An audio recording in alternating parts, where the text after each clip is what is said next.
Я приветствую вас, дорогие друзья, уважаемые гости и подписчики моего канала. Всем большое спасибо, что следите за новыми выпусками. Андрей Тележенко на связи прямо сейчас. Американист, политолог-международник. Андрей, приветствую вас. Здравствуйте, Александр. Здравствуйте, зрители. Сегодня 1 мая. С Днем всех трудящихся. Это празднуется во всем мире. И у нас, я думаю, тоже скоро будет возобновиться это празднование тех былых наших великих праздников, которые все-таки давали силу людям идти вперед. Ну, знаете, как бы люди труда сейчас, они задвинуты на второй план, на них никто не обращает внимания. Сейчас в Украине главное – это люди войны. Тоже этого коснемся сегодня, но начнем с главного. Сделку подписали, представляете? Ой, а если смотреть о том, как Свириденко ее расписала, то, в принципе, исходя из геополитического расклада, вообще непонятно, зачем эта сделка американцам. 50/50, 10 лет никакой прибыли, все только идет в Украину, имеется в виду на восстановление. Только новые рудники ископаемые, то есть то, что было захвачено, приватизировано, передано, в общем, через рейдерские захваты все остается. Ну и как-то вот все очень благостно выглядит. Рубио выходит и говорит: слушайте, все, мы уже на дороге к миру, прям стали на эту тропу, и прям прекрасное процветание ждет Украину и Соединенные Штаты Америки. Что думаете и как оцениваете? Потому что здесь много есть подтекстов, нужно понять. Все-таки подписали. А о чем эта сделка? Вот этот вопрос как раз всех беспокоит. Подписали, сдали Украину, и ресурсы, недра, и все, что можно было, без оглашения, как говорится, списка. Народу Украины, трудящихся забыли, рабочих забыли, одна буржуазия ликует, потому что у них еще есть время чуть-чуть продержаться у власти.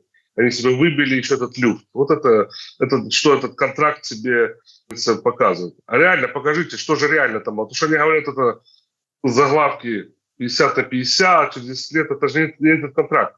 Покажите копию контракта населению, что вы продали. Что вы продали для того, чтобы получить то или то. Себе удержаться у власти, сохранить себя, потом амнистию получить, когда будете бежать от администрации Трампа. Они так думают, что они ее получат, подписав этот контракт. Что вы сделали, когда вы сдали Украину? Никто ничего не говорит. Говорят такими завуалированными фразами, что вот якобы Украина получила с этого контракта, сохранила свою так званую суверенность, которой ее уже нету. А реально Трамп выступает, говорит, что Америка получит назад свои 350 миллиардов, как минимум. Даже больше. Даже больше. Даже это 350 как минимум. Мы получим назад. Все. Где же правда кроется? Правда кроется, думаю, там, где как раз и говорят, что реально будет. Вот за океаном, потому что им нечего скрывать, им не за что это делать. Это были юристы, подключены те же самые со стороны украинского, киевского режима, за которые они платили миллионы долларов на американской территории, чтобы этот контракт написать так, чтобы американцы не оглашали его преждевременно, чтобы не знали, что же продали. Это же было все для того сделано, потому что очень сложная юридическая система в Штатах, очень не сложная, в то же время простая, но там надо знать понимание ситуации, как и везде. Что написано мелким шрифтом внизу контракта. Вот это самое главное, получить население, узнать. А они этого не узнают, потому что специально это было сделано так, чтобы это, как говорится, было все за 7 замками. Сдали ресурсы Украины. Можно было бы пойти по другому пути, я про это говорил, договориться через Москву и решить, не сдавая всю Украину американским, как говорится, правительству. Но тут надо понимать, сегодня киевский режим его сдал, они-то будут работать в нашей территории. Но киевский режим там не обязательно, что он будет. Он не будет находиться при власти. Американцы будут работать, инвестировать, зарабатывать свои деньги, получая из ископаемых то, что им надо. Как они будут делать это, всегда говорят, с Москвой, и как это делает сейчас Китай, наверное, работает, инвестируя в освобожденные территории. И там все нормально. И никто им не мешает, несмотря на войну, несмотря на, как говорится, западный мир, захват территории, хотя это освобождение еще раз. Так что тут надо понимать, что сегодня для Зеленского это, возможно, продлило на пару недель образно. Чуть-чуть его время. Возможно, ему дали, как говорится, шанс, что он сможет, вот разблокировали, как мы видим, военную поставки военного оружия, которое Украина может покупать от 50 миллионов долларов. Вот про это пишется сейчас, что вот это один из возможных факторов, который, на что Украина пошла. Что он раньше был, просто Трамп его заблокировал, а сейчас, когда подписали, он его разблокировал. Теперь Украина будет якобы тоже свои деньги покупать это все, а денег нет. Потому что будет поставлять Европа, Америка не будет еще давать финансировать. Это факт. Это уже было заявление не только Трампа, и спикера парламента Конгресса США, что на Украину сейчас нет голосов. А то, что Европа будет по пару миллиардов кидать Украине, это не хватит. Потому что это же деньги, вот 3,5 миллиарда они выделили. Это деньги на экономику частично идут. То, что там кредиты идут, все остальное сбалансирование, чтобы не было дефолта, чтобы вообще просто все не разрушилось, и гривна не было по 200 за евро. Это все, эти деньги идут на удержание государства. Это как Франкенштейн. На Западе даже так говорят. Украина Франкенштейн, который поддерживает, мертвое тело поддерживает в живом состоянии. Как только это прекратится, или там будет меньше, оно начнет больше и больше гнить. Вот и сейчас такой процесс будет. Оно начнет больше и больше гнить. И когда люди узнают, что же знал Зеленский, когда люди узнают, на что он пошел для того, чтобы, так званые, говорится, не нацисты-радикалы, которые только ждут, потеряют руки, с помощью западных спецслужб, чтобы снести Зеленского. Сейчас в Украине начнется этот год очень сильная катавасия для того, чтобы, я говорю еще раз, говорили про это, Зеленского в этом году у власти не будет. И это будет действительно шаг к прекращению войны. Как только этот режим уйдет. Ну, подождите, а кто придет? Ну, опять-таки, если не нацисты, как вы выражаетесь, или какие-то радикалы, или кто-то еще, так получается, что Москве и Вашингтону легче с отбитыми ультрапатриотами договариваться? Но они, отбитые ультрапатриоты, так званые, они думают, что они не показывают всем, что они на экранах такие нацисты, независимые, как нам рассказывают, у нас большие эти, мы богатые, красивые и все остальное. А кто их финансирует и курирует? Западные спецслужбы через СБУ Украины. Я же был, когда мы были в кабине Советника первого вице-премьер-министра. Эти все ребята, которые бегают, руководство этих всех, Азова, правый сектор, черный сектор, ну все вот эти, Донбасс, все вот это как бы шайки-лейки, которые неонацистские руководители, это все курируется спецслужбами Украины. И охрана им дается, и деньги им дается, и сопровождение им дается. Их используют для того, чтобы рейдерские захваты раньше было делать как бы в последние 10 лет на Украине. Вот это все целая система работает. И сегодня, когда они, как говорится, будут рваться к власти, как и с талибами. Если не легче говорить, что талибов создали. Талибан Аль-Каиду в Афганистане создала ЦРУ, так же самое и здесь. Когда те, как говорится, часть из них пришла к власти, или там это, с ними договорились. Так же самое и здесь. Их с ними договорятся, потом поменяют. Потому что у них как бы нет системы. Это было уже, говорю, 100 лет назад. Булгаков по этому писал. 22 революции в Киеве было. Туда-сюда ходили. Просто, к сожалению, мы это предупреждали, что будет такая ситуация на Украине. Продадут, сдадут, отдадут суверенность, превратится в полигон Украина. Это еще до 22 года на определенных каналах в Киеве вещали, прямо говорили, не делайте этой ошибки, надо договариваться любой ценой, что пока сейчас есть возможность сохранить то, что есть от Украины. Ну, давайте теперь вот попробуем проанализировать. Подождите. Контракт подписали, непонятно, говорю еще раз, что это то, что будет вкидываться в прессу, это только или часть, или фейк. Я бы не советовал верить даже западной прессе, про что подписали. Хорошо, смотрите, мы имеем факт. Если есть какая-то оппозиция в парламенте, Александр, если она еще что-то есть, осталось от нее, пусть требуют от государства Украины, от этого режима Зеленского, копию контракта, показать населению, что же подписал сегодня Шмыгаль и кабинет министров Зеленского, как они сдали Украину. Пусть этот контракт покажут копию того, что они подписали. И только тогда мы будем понимать и можем обсуждать, что дальше будет с нашим государством. Или это будет точно полностью уничтоженное государство под колонией, или это будет еще и шанс нам выжить. Я думаю, выжить шанс всегда есть. Давайте так. Факт подписания есть. Да? Мы сейчас находимся в таком очень интересном круговороте вот этой игры по перемирию, переговорам. Киев и вчера представитель Госдепа Брюс вышла и сказала, подтвердила эту позицию, что Америка и Украина требуют от России 30-дневного перемирия. Не 3-дневного на День Победы, а 30-дневного. И Рубио, которого я цитировал выше, говорит, что вот эта сделка, это поможет, ну, вообще, как бы, к окончанию войны. Пойдет ли Москва на 30-дневное перемирие вместо 3-дневного, которое объявлено заблаговременно, то есть заранее Путиным на День Победы, там день до, день после? И, собственно, что будет раньше? Вот это перемирие длинное или переговоры прямые, на которых настаивает Кремль? Ну, смотрите, перемирие это делается для чего? Во-первых, ну, великий праздник, как и Москва уже оглашала, перемирие рождественское, пасхальное, никто на него как бы с боку Украины не шел. Все равно бомбили инфраструктуру, и когда перемирие было 30-дневное, не бомбить инфраструктуру, Киев все равно бомбил инфраструктуру. Это было показательно. Они делали, несмотря ни на что, потому что затягивание переговорного процесса. Перемирие для чего делается? Чтобы посмотреть, готовы ли стороны, во-первых, раз, контролировать свои войска, два, смогут ли они действительно придержаться этого перемирия, если не контролируют, придержаться этого перемирия хотя бы на эти пару дней. Чтобы потом дальше понимать, можем ли дальше говорить, есть ли у нас уже какой-то консенсус. Это может быть 3 дня, это может 5 дней, 7 дней максимум. Это показательное. 30 дней. Это надо для того, чтобы перегруппировать силы. Почему Киев сегодня настаивает, и Вашингтон это продвигает, потому что в Вашингтоне, сейчас отдельно вернусь к этому вопросу, который тоже я уже освещал неоднократно. Это надо, чтобы перегруппировать войска, потому что которые разбиты на всей линии фронта, почти 2000 километров линии фронта, все разбито. Везде продвигаются армии России, с Курской выбили и дальше двигаются. Потихоньку, стабильно, но двигаются с минимальной потерей, как говорится, с их стороны. Это тактика такая. А это делается для того, чтобы перегруппировать киевские войска. То, что Вашингтон сегодня продвигает, еще раз говорю, тут вопрос окружения президента Трампа. Я верю, я знаю, что у Трампа лично он хочет, чтобы это все закончилось, и он хочет, из Украины надо выйти.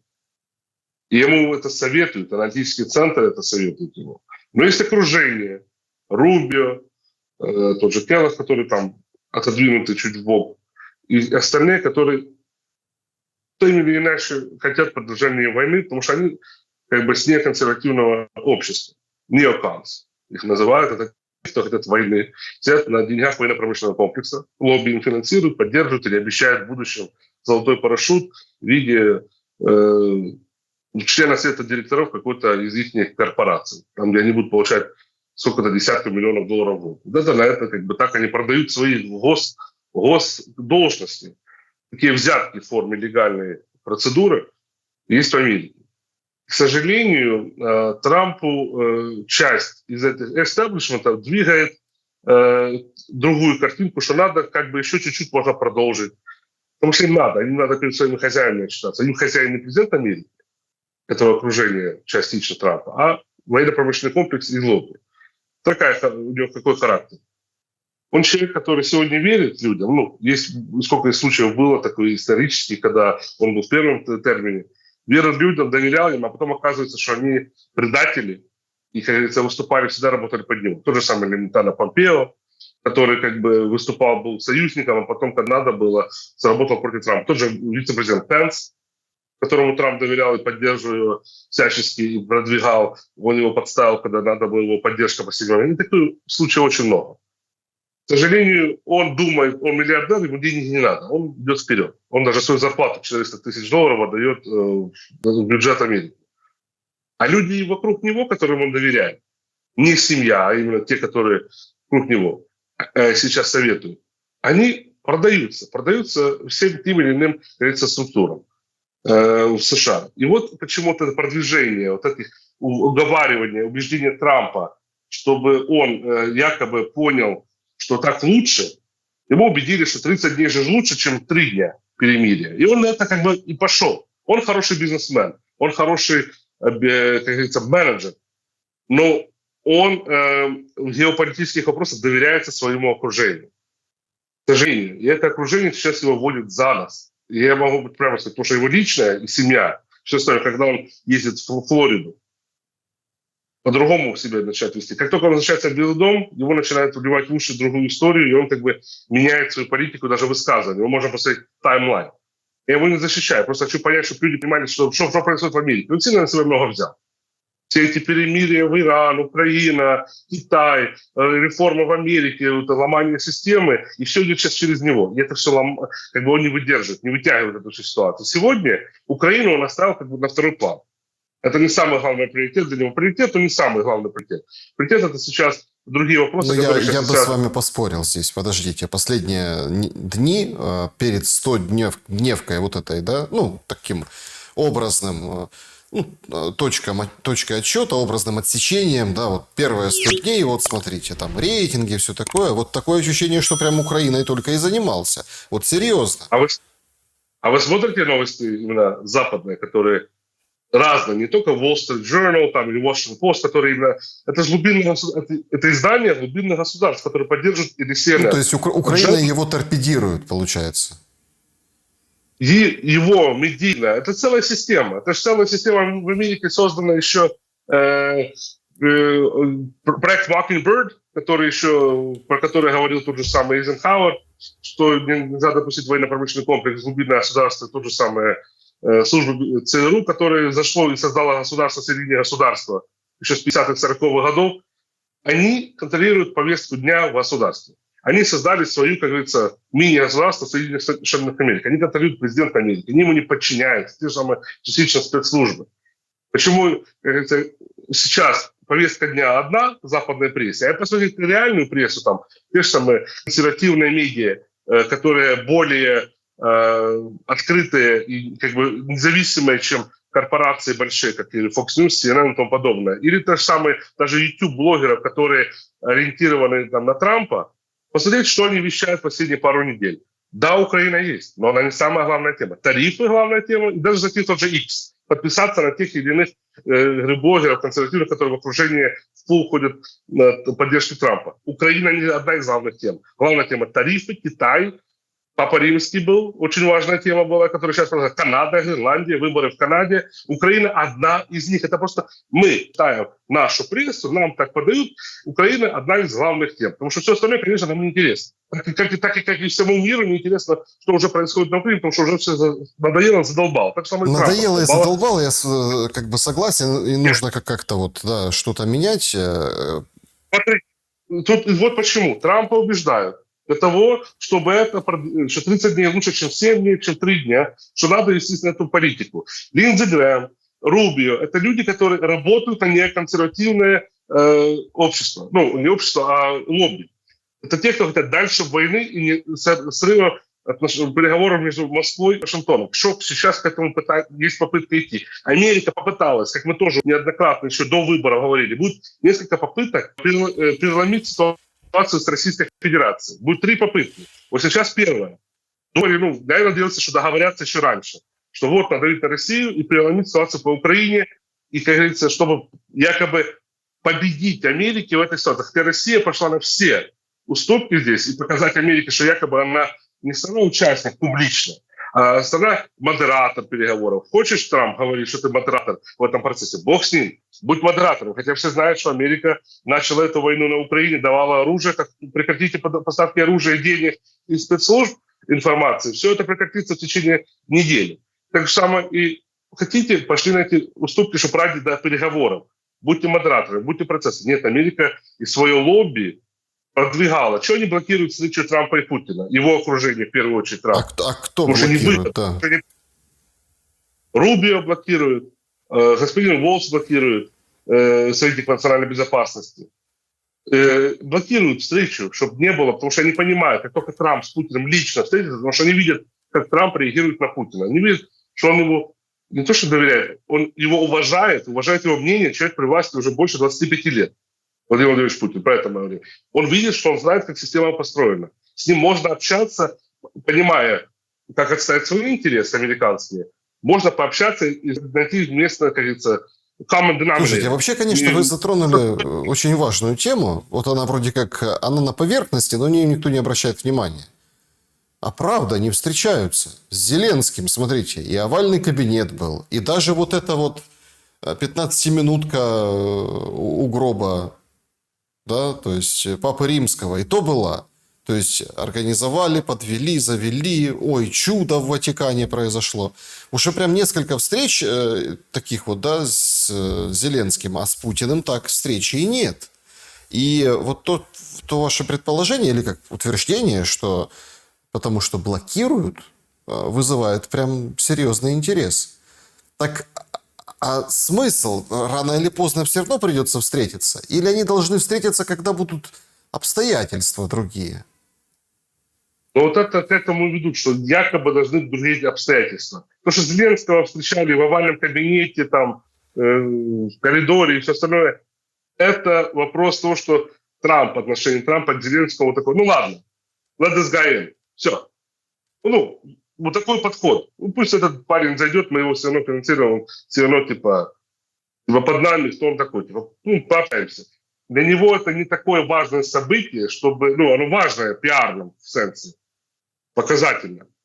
Но, так как он хочет достичь мира, это для него важное событие, Трамп для него это всегда было. Он первый срок это добивался на Ближнем Востоке, мирные переговоры, Израиль, Саудовская Аравия, для него это важно. Он, как бы, есть какая-то миссия в жизни, он лично это себе так видит. Вот почему он пытается это показать в пиарном формате. А есть еще вопрос встречаться с равными себе, лидером Си, главой Китайской Народной Республики, лидером Российской Федерации Владимира Владимировича Путина. Вот эти вопросы, которые тут уже это более серьезный уровень. Тут это не просто встретиться 15 минут или там в овальном кабинете дать нагоняя и выиграть из кабинета. Это ж тут так не сделаешь. Тут надо провести и добиться какого-то результата. На 30 минут, на 15 минут не соберешься, даже на час не соберешься. Тут тем более сколько вопросов. И сегодня вот это окружение и до сих пор глубинное государство в Штатах работает против идеи для того, чтобы быть мир с Российской Федерацией. Потому что им выгодно было начать эту войну, и им выгодно сейчас они закончат, потому что они, в первую очередь, и даже те спецслужбы заинтересованы, которые сейчас на Украине, американские, чтобы продолжать эту войну, потому что они ее начинали. Они были зачинщиками этой войны. И на Донбассе гражданской, и потом большой социальной военной операции, которая сейчас происходит на территории Украины.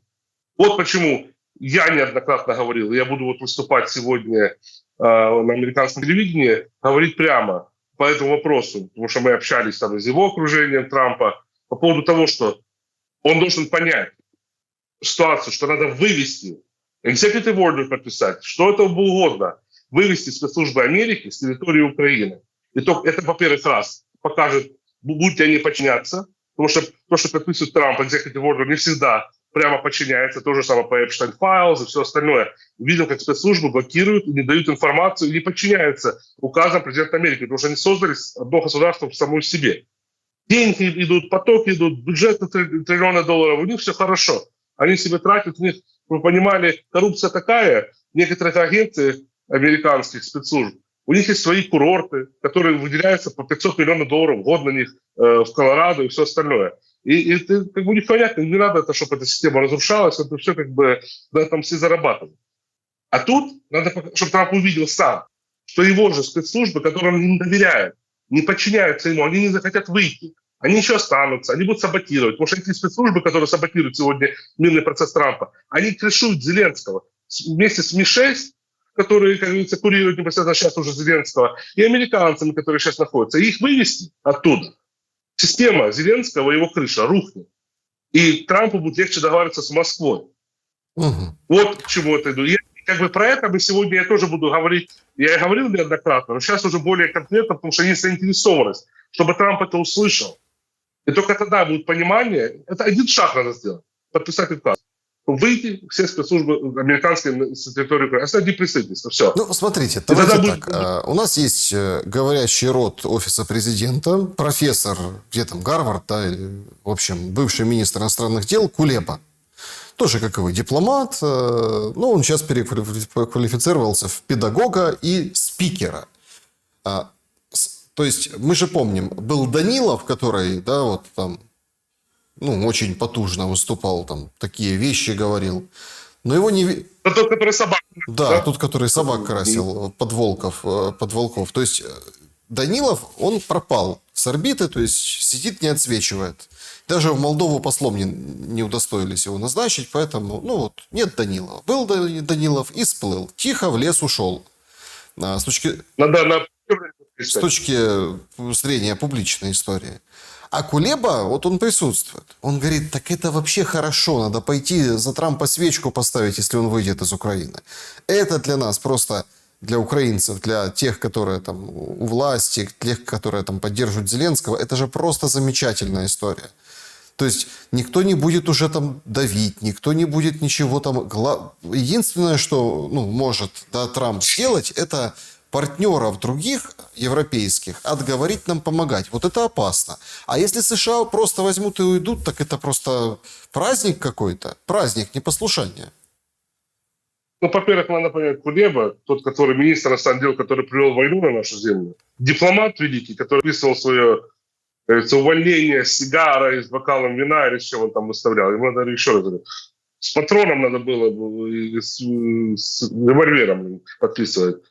И этот указ, и после этого застрелиться. Потому что он вместо того, чтобы дипломатией и миром, он радовался, что война начинается, что поддержка будет Америки, и будут полигоны с Украины делать. Макдональдс вернули. Он амбассадор Макдональдса был, а не говорящая голова. Вот это. К сожалению, уважения к Кулебе нету. Нет у нас уже таких дипломатической службы, как был Геннадий Удовенко, господин Зленко. Это те были великие дипломаты. А вот это сейчас, вот это, что бегают всякие Тарасюки, Кулебы, всякие все остальные, это несерьезно. Это люди, которые не понимают своего места. Это не дипломаты. Дипломат, который будет биться всем до последнего, чтобы вести трек к мирным переговорам. А он этого, как говорится, не сделал. И допустил войну, потому что они все работают, как говорится, подчиняются Западу. А Западу было тогда интересно, и сейчас, как говорится, частично интересно продолжать войну на территории Украины. Вот почему он в Гарвард якобы поступил. А им же дают потом эти все бесплатные мульки, которые ездят потом за границей, вот в Гарварде выпустить книжку, на этом они как бы заработают, отмывают деньги, как Иванович Послихе, тогда, послу, тогда она выступила против Трампа, и подписали сразу же контракт на $1 миллион на книжку, хотя она до этого книжки не писала. И, как говорится, вот так вот и дали, как говорится, ее отходные. А то, что Америка выйдет из Украины и будет радоваться, пожалуйста, пусть так думают. Я думаю, просто они не понимают, они думают, что просто Трамп выйдет из Украины политически, а останутся все остальные глубинные государства. А мы говорим как раз про это. Про глубинное государство. Не чтобы Трамп вышел из Украины, он выйдет из Украины.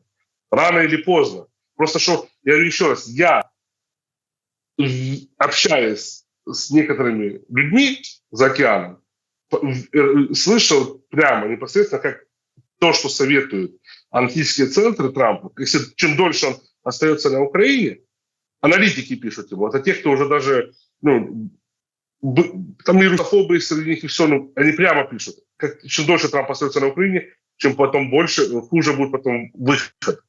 Потому что уже проиграли. Надо выходить. И разрулить эту ситуацию не получится. А эти доклады, как бы частично редакция идет сверху, и они доклады чуть в другой форме подаются уже на стол президенту. Но я знаю, что такие идут доклады. Вот почему страшная ситуация, что вот это все окружение пытается подставить. И то, что эти, кажется, наши продажники, Кулебы, Зеленский, коллаборанты спецслужб западных на Украине, это же коллаборанты. Они прямо думают, что так будет лучше. А лучше должно быть только когда выйдут все спецслужбы американские из Украины. Вот тогда, я думаю, если бы Кулебу спросить, если выйдут спецслужбы, будет ли он доволен? Нет. Потому что это его крыша. Потому что как только они уйдут, это все шобло неонацистское пойдет прямо на Банковую, и все остальные не будут у них прикрытия. МИ-6 им не поможет. МИ-6 сотрудничает с спецслужбами Америки и по разведданным, и все остальное. Они их не вытягивают сами. Я не говорю уже про другие спецслужбы. Не вытянет Европа и все остальные так званые партнеры. Тут Америка, все под Америкой. И Европа под Америкой, под зонтиком ядерным и под разведданными. И так же самое и Зеленский и его шайка-лейка террористическая, которая ведет украинцев на убой. Вот что сегодня Америка. Это должны выйти спецслужбы. И это, Дуглас Макгрегор поддержал мою инициативу, бывший советник Трампа, что это надо сделать. Только тогда будет мир на Украине. Только тогда будет быстрее договориться Трампу с Москвой. только тогда в ситуации в Киеве поменяется. Придут сначала неонацисты, их потом народ выйдет, потому что у них не будет поддержки. Нацисты сильные, только еще раз, с поддержкой спецслужб Украины, киевского режима и западных. А если их не будет этой поддержки, все у них посыпется, да, и будет среднее звено радикалов, которые верят в идею. Их быстро разобьют, как говорится, по хатам растаскают и дадут, как говорится, свое место показать. И поменяется ситуация. Надо менять ее, выбивать вот эту засившуюся террористическую свору. Зеленский, как Осама бен Ладен сегодня, создана Аль-Каида, которая захватила Афганистан в свое время. Так же самое они сейчас захватили Украину и будут готовы вплоть до того, что работать против США. В свое время Аль-Каиду тоже очень много в Америке и лоббировали, и поддерживали, и даже до 11 сентября защищали ее, и были представлены их интересы, и они встречались и в Белом доме, и с руководителями американского государства и других ведомств. Было это все, это уже проходила Америка. Они наступают на свои же те же самые грабли. И вот почему уже в Америке это понимают, что Зеленского и его режим надо чуть быстрее, как говорится, выкидывать из Украины. И это будет. Просто когда это будет, это в какой-то момент в этом году. Угу. Когда мы проснемся, может, это завтра, послезавтра, может, Такер Карлсон сделал заявление о том, что Зеленский враг США, и люди из Украины, вот прям причастные к покушению на Трампа, и других лиц, каких Такер не назвал. О чем идет речь? Это как раз про то, что Трампа была попытка покушения его в Флориде, когда активист левых сил, который был на Украине, пытался его убить. Это показательно, это было, все видели это. И там есть ниточки, идут и некоторым персонажам в США, таким как Винмены, которые могли стоять за этим процессом. Это расследование. Как только это все произошло, я помню, мне набрали тогда буквально в тот же день и спросили про связи этого... Сейчас, секунду, что-то оно не хочет у меня дружить со мной. Это... Женщина падает. Женщина. Эти женщины. Как раз еще то, которое тут рядом, возле меня. Да. То они сразу набрали, спросили по поводу связи этого человека с Азовом, потому что уже была информация на столе у них, что это они уже еще были в оппозиции, не при власти, то это есть связи с Украиной. Тот же день. Это не какой-то там пошла неделю, месяц, и все начали. Украина. Нет. Тот же день набрали и начали узнавать, этот имеет ли человек, какие связи, все остальное. Вот к чему это идет. А оно идет, еще раз, террористический режим киевский. Они курируются не собой, они сами себе не могут придумать. Они придумывают идеи, но их помогает им реализовать это же глубинное государство, которое за ним стоит. А глубинное государство — это Клинтоны, Обамы, Ньюленды. Клинтоны вообще занимались на торговле наркотиками всю жизнь. Обамы на торговле людьми. Почему у них вот эта открытая граница была? Торговля людьми шла. Human trafficking — это миллиарды долларов, сотни миллиардов долларов, на котором они зарабатывают. И органы, и все. Но почему эта война выгодна? Они тоже не только зарабатывают на войне самой, а на тоже поток людей идет через Украину, оружие, все остальное, органы и тому подобное. Это все, чем занимается глубинное государство. Что они прикрывают этого Зеленского? Ничего они дают возможность ему действовать так, как он действует. С помощью украинских спецслужб, потому что они потом внушают. Я знаю, как это работает. Я же с этими ребятами общался в свое время. Они тебе, вот сидит американец, не будем назвать фамилию, вот довольно человек известный в украинском обществе, курировал одним из институтов демократических на Украине. Его все знают, у него своя сетка, он подвигает людей по разных государственных должностях, и в СБУ, и в Министерство здравоохранения, и все остальное курирует. И он тебе говорит, а вот он говорит, а давай, чтобы так вот произошло вот завтра то или то, вот должно быть продвинуть этого человека, помочь ему, дать ему оружие, или вот этот человек захочет выполнить нашу функцию, а ты говоришь, да, я готов это поддержать. И ты, как говорится, уже как чиновник, который продвинут этим американцам на должность, ты дальше эту работу запускаешь в действие. И получается, этот человек, американцы якобы тут спецслужбы ни к чему, потому что они устно это тебе сказали, а ты уже непосредственно как чиновник действуешь, это уже через бумаги, через официальные процессы, или даже неофициальные, но уже как чиновник государства, продвигаешь незаконные действия в интересах западных спецслужб против ихнего же правительства. Вот так оно работает. Просто, но в то же время и сложно. Но оно есть. Вот что есть результат. И Такер Карлсон, который приближенный к Трампу, он имеет вход, он понимает, что он приближен к семье. Он покажет ту реальную позицию и ту картину, какое отношение сегодня к Зеленскому. И Трампу надо было выбить этот контракт, показать ему, что сохранить лицо для того, чтобы перед американцами отчитаться. Мы с Украины получим свое назад. Будет ли это от киевского режима?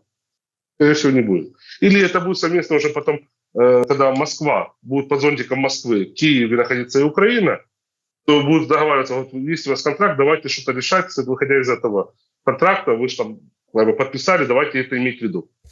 Но они получат свое. Вот к чему это все идет. А к Зеленскому потом сольют, потому что он стоит за то, что не то, что покушение на Трампа, он его ненавидит в Белом доме непосредственно.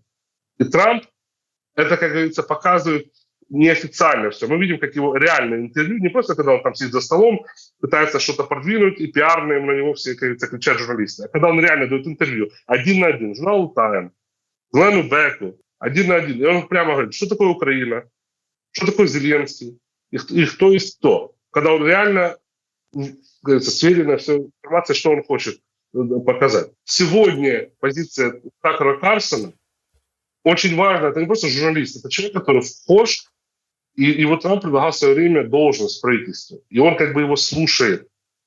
И это человек, который в окружении Маска и все остальное. Так что это внутренняя как раз политика. Так Карлсон я показываю, что Трамп лично не может сказать публично. Андрей, я хотел бы еще с вами обсудить важную, я считаю, тему. Это истерика и заявления по поводу ударов на Красную площадь, дронов, которые там должны полететь, массированно ударить по параду Победы, 80-летия Победы, где будут собираться гости. Ну, знаете, тут как бы ладно, есть Корчинский, такой как Корчинский, и, собственно, он личный, который называют грязной обезьяной Фица, который там так уничижительно отзывается о лидерах стран Средней Азии. Ну, понятно. Но когда, например, выходит Юрий Павленко, это депутат от ОПЗЖ, когда-то партии регионов, омбудсмен при власти Януковича по правам детей, говорит о том, что мы обязательно еще ударим по Красной площади, потому что там много военных целей в Москве, и, да, то есть каждый убитый ребенок и гражданский будут отмщен. То есть ОПЗЖ вроде как за мир, а получается за месть. Прям очень серьезная какая-то проработка, я прям вижу это, да, по поводу вот парада на Красной площади. И как бы, не знаю, будут бить, не будут, там военные говорят более-менее грамотно, что смотрите, сейчас они стянут туда все ПВО, а мы можем бить куда угодно, поэтому нам нельзя подписывать вот это 3-дневное перемирие. Что вы думаете по поводу планов на 9 мая и почему так меняются позиции и люди не боятся быть идиотами в своих высказываниях? Знаете, когда загнанная крыса в углу, она кусается. Вот это сейчас киевский террористический режим, он загнанный в угол. Он действует как реальные террористы. Мы знаем, как действуют террористы. Объявляют о намерениях теракта совершить или подтверждают намерение, что они совершили те или иные теракты, гордятся этим. Угрожают и запугивают на свет. Это терроризм называется, запугивание. Ситуация. Они есть террористы. Из них создали государство террорист Украины сегодня. Это уже даже не нацистское прямо, а это уже нацистское террористическое государство, которое действует такими же методами террора. Они не могут ничего сделать военным путем. Слабое государство. Киевский режим ничего не может сделать. Армия, как говорится, на издохе, потому что понабирали бедных людей, которые с улиц, которые не хотят воевать. Не за их поинты в онлайн или не за те деньги, которые там платятся, потому что часть денег уходит на амуницию и все остальное, потому что они покупают все за свои деньги. Вот такая армия. Не могут они сделать ничего. Вот они, как это, из-под тишка работают взрывами, террористическими актами. Вот это их суть. Дроны запустить, когда идет парад Великой Победы, не нацизмом. Потому что, извините меня, быстрее бы уже эту Зеленского туда отправить к своему деду чтобы он ему показал вечности, я думаю, будут душить его будет вечность, потому что он такой Зеленский выступает с такой позиции. который воевал, который, как говорится, боролся с нацизмом и фашизмом. Ну, пусть Зеленский, если так серьезно, попробует. Больше 20 лидеров государств, лидер государства Китая. Будет, я думаю, очень интересно, какой будет ответ, если, не дай бог, так уже произойдет. И то, что сегодня киевский режим не соглашается на любые мирные инициативы, адекватные мирные инициативы, уже 3, 5, 7 дней, это те мирные инициативы, которые политически, если ты хочешь, ты можешь что-то решить.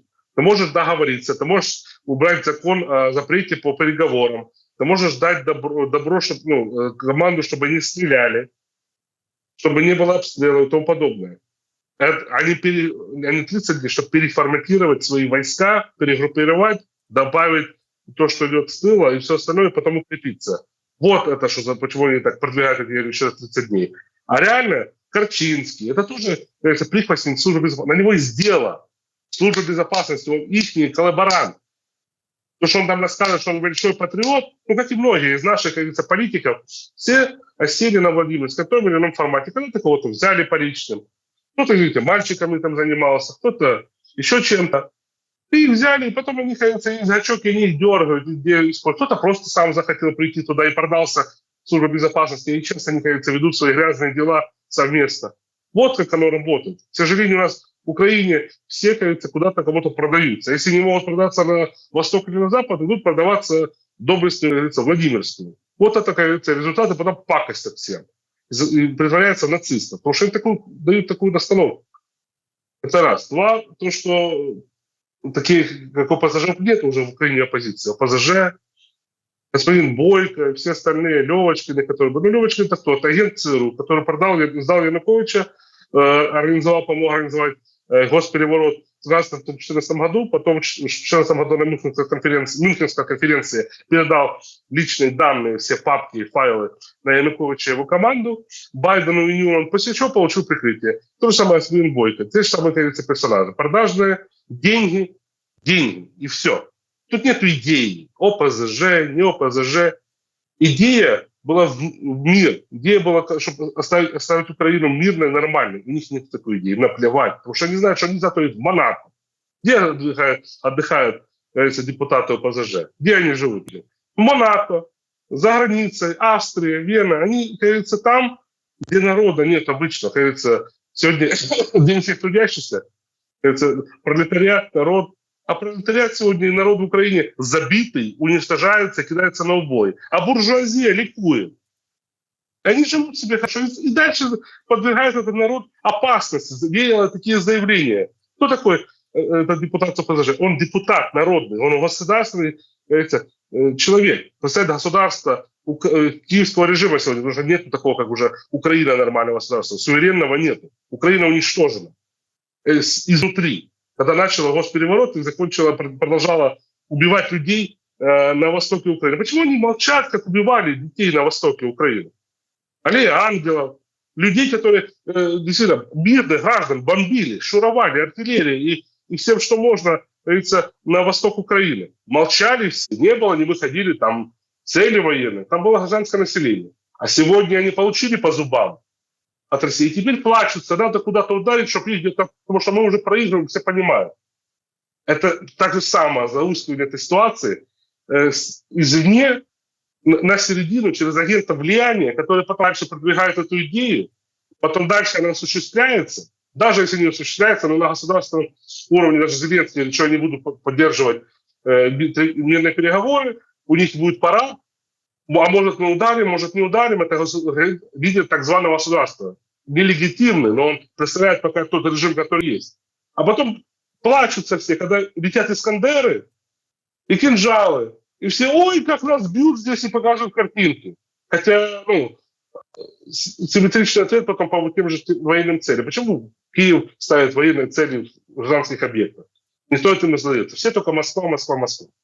А реально сегодня Киев сам себя подставляет вот этими заявлениями. Пусть народ Украины идет к этим людям и говорит, а что вы такие делаете заявления? Потому что по нам бьют. Вы сидите в бункерах, вы сидите за границей, вы уедете, ваши семьи не на Украине, у вас есть деньги, чтобы их обеспечивать там. Они не сидят на социале за границей. Они все в бабках, при деньгах. А мы тут, как говорится, выживаем. И не можем даже многие людей выехать из Украины, потому что денег нет у них выехать из Украины. У них нету за что там жить. У них осталась единственная квартира и машина одна, которую заработали за всю жизнь. И они за нее держатся, потому что понимают, если они сейчас это потеряют, у них больше ничего не будет. Хотя жизнь дорога. Я бы выехал на их месте, тоже все оставил в конце в Украине и выехал. Понимаю, что с 3 чемоданами. Думаю, что это будет конец, я больше этого не увижу. Жизнь дороже. Но сам факт, люди за это боятся. Такой раз народ, они это заслужили, они это заработали честным трудом. А когда их потом бьют, благодаря киевскому режиму, этому, как говорится, чего служба безопасности такие не пресекает дело? Потому что им выгодно, они сами за этим стоят. Они стоят за этими процессами. Это террористическое государство, которое извне пытается подавать любым методом и способом мирные переговоры сегодня между США и Российской Федерацией. Если будут туда во время празднования Великой Победы, 80-летия, по какому-то объекту важному в России, не военному, то, я думаю, это будет просто аукнется потом очень сильно обычным людям. А эти все чины, которые это все кричат, будут сидеть в бункерах. Почему Корчинский не воюет? Чего его усы там еще не сбрили в окопах и пинка ему не дали под зад русская армия? Потому что не воюет, прикрывают, и своих прикрывают, отмазывают людей, не кидают их на фронт. Почему эти все депутаты не воюют, их дети не воюют? Потому что прикрываются. Делают, потому что их ребенок пойдет, постреляют, если хотят, русского солдата с окопа. Потому что боятся, потому что знают, что они дадут, извините, по зубам. Я по-другому слова не хочу сказать. По-другому им там дадут. И уничтожат, потому что профессиональная армия против них идет. Они это тоже знают. Вот почему кидают обычных людей туда, обычных людей. Кажется, на фронт мне каждый день люди звонят, тех и тех украли вот с улицы, просто мужиков ехали на работу, кто-то сварщиком, кто-то где-то подрабатывает на каких-то там стройках и все. Просто забирают, кидают это и увозят на фронт. Вот что происходит сегодня на Украине, к сожалению. И все про это молчат, и всем это радуется, потому что зато вот это патриотизм, это не патриотизм, это геноцид своего же Так а в населения. чем интересно? Вот смотрите, то есть, если мы так видим, что мейнстрим даже вот эту сделку по недрам, с которой мы начали сегодня, можно же трактовать и укладывать, да, в тайминг или там таймлайн или вот эту хронологию, да,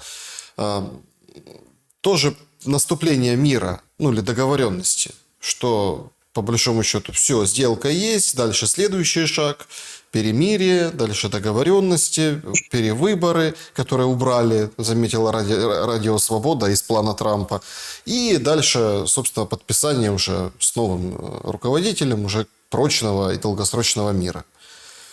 Даже если брать вот эту историю, а что за решение о том, что тем, кому за 60, могут прийти в военкоматы, служить опять? Это для кого делается? Это в 60 лет куда человек пойдет? Вот мне просто интересно. Смотрите, еще раз, то, что там трек кто-то убрал, выборы, не выборы, я говорю еще раз, то, что говорит пресса, кидывается, и то, что реальная политика и видение администрации в Вашингтоне, которая сейчас владеет Украиной, ну, большой частью, а больше всего владеет Украиной это спецслужбы и глубинное государство США. И глобалисты в мире, которые сейчас ее используют для своих грязных дел. Вот это так надо рассказать, реальную картину. А выборы хотят и сделать, поменять Зеленского. Если не выборами, ну, прямыми, то просто, чтобы его не было при власти. Потому что выборы, пока понимают, прямо сейчас провести выборы, как мы уже говорили, это выборы из кого? Я когда тоже общаюсь, мне там спрашивают на границе наши так званые коллеги из океана, вот выборы, кого выбирать, и все остальное. У вас там тоже вот эти картинки как раз показательно, кто кого выбирать. Я говорю, а не из кого выбирать. Те, кто на Украине, все предатели. Предатели, я говорю, некого выбирать вот этих людей. Вот почему, в общем, вопрос выборов, как говорится, таковых пока отложился на неопределенный срок, когда придет временное правительство после их прихода, только тогда можно будет провести выборы. А временное правительство должно прийти с согласованием обеих сторон после ухода или бега, или еще остального Зеленского. И его своры, вот это все, они будут бежать очень далеко. И уже собираются. Я знаю, что азовцы собираются бежать некоторые. Тихонько все кричат публично, говорят одно на экранах, мы будем воевать. Но понимают, что Россия наступает, и им, как говорится, на Украине места таким, как говорится, им не будет. Они в Европу, вот, пусть заселяют этот Запад. То, что Запад создал, пусть они пожирают свои плоды этими всеми нацистами. Они собираются туда бежать. Это раз. Два, то, что вопросы, еще раз, выборов, не выборов, и то, что в прессе пишется, не советую сильно кидаться прямо клочками за то, что там написано. Потому что оно может быть вообще противоположно того, что реально есть. И это очень много... Да, было подтверждение. Немного того, что реально происходило, оно происходит в противоположном формате, чем написано в публичной сфере. Потому что так выгодно. Война идет. Идет геополитическая война. И рассказать, что есть реально, как говорится, положение дел. Никто не будет рассказывать это публично. Если это вкидывают информацию даже с официальных источников, то это частичная правда в этом всем процессе. А то, что сегодня, я говорю, украинцев используют, Украину используют для своих грязных целей, это факт. И то, что дальше будут использовать Украину, пока не достигнут своих целей, это тоже факт. И то, что сегодняшнее подписание договора – это не мирный трек, а это трек для того, чтобы Америка сохранила свое лицо, это тоже факт. Это не для Зеленского, это не для кого. Это только им продлило чуть-чуть жизнь. А 60 лет и 18 лет – это потому, что нет кем воевать уже. Они хотят дальше переводить не только, потому что женщин, вопрос по женщинам очень сильно будет ударить по, это может быть сколыхнет общество. Они это понимают. И почему вот эти все, как говорится, группировки, которые есть в российской при власти во главе Зеленского, и Ермак, вот эти же сидят, думают там, совместно с американцами, британцами. Вот это такой, давайте вместо женщин отправим вот это 18-летних, что тоже не очень хорошо, но надо, потому что по-другому позарез надо людей, и за 60 лет. А женщин пока отодвинем чуть позже, чтобы не было такого резкого общества осуждения этого процесса. Мужики так мужики. Не так хотя бы плохо. Угу. Вот это идет. Это чисто используется для того, чтобы положить основу на будущее, что, возможно, даже и за 60 те, кто в будущем может, тоже не смогут выехать из Украины. Будут, как говорится, их отлавливать тоже на улице. Ну, понятно, до какого-то определенного возраста, но если есть такие за 60, которые лучше выиграть, чем те, которые за 30-40. Так что есть такие варианты. Им просто начхать государство Украины сегодняшнему. Что будет дальше с людьми? До последнего украинца, 18 лет, и всех, кто старше 60. Всех на фронт, чтобы не было генофонда мужского, на Украине, чтобы не было дальше, говорится, украинцев. До последнего украинца будет бывать, чтобы уже, говорится, и рожать не было. Ну да. С кем, кому, заиграла, как это, новыми красками выражение. Помните? До последнего деда в последнем селе. Да, и то, что 600-800 тысяч, Зеленский говорит, это неправда. Нет таких цифр военных. Вот почему они ведут эту политику молодых и старых военных, потому что цифры ужасающие, если реально взять, сколько погибло, сколько реально людей осталось воевать. Просто то, что еще раз говорю, Россия массово не наступает, не делает прорыв по линии фронта, это то, что сохраняет сегодняшнюю ситуацию на Украине и тех военных, которые есть, как бы еще живыми, которые стоят на разных линиях фронта, и под Харькове, и на Запорожской области, рядом идет наступление. И россияне недовольны тем, что частично не дают добро президент России в полном формате бить и наступать. С одной рукой завязанно и наступает, а мы говорим с двумя, чтобы нам дали возможность по полной. Если по полной, будет прорыв по 100 километров и по 80 километров в день. Это возможно. Просто пока этой команды никто не дает. Я думаю, это ждут, пока идет процесс переговоров. А если процессы сорвутся, и как наши пытаются, думают, что это поможет им, это будет это не в лучшую сторону для Украины будет, если сорвутся эти процессы переговоров. Это будет в худшую сторону для украинцев самих, потому что элиты убегут в какой-то момент, а украинцы будут, как говорится, будут жить в этих разрухах на этом полигоне. Выбирать людям, какое их будущее. Или будущее в мир и процветание, и нормально жить совместно, или подчиняться сегодняшнему режиму и зато быть, кажется, патриотом, но зато в разрухе, который тебе сама же свое государство уничтожила. И твоих дедов, детей всех убила. Ну, знаете, 1 мая все-таки лозунг такой старый, добрый. Мир, труд, май, да? Как это, за мир во всем мире. Ни мира, ни труда, ни мая. Ну, только май разве что наступил сегодня. Но, тем не менее, первое слово – это, конечно, мир. Андрей Тележенко был моим собеседником сегодня. Спасибо большое за время и мысли. Спасибо, Александр. Спасибо всем зрителям. Ну, друзья, добра и света. Мир, труд, май. Увидимся обязательно. До скорого.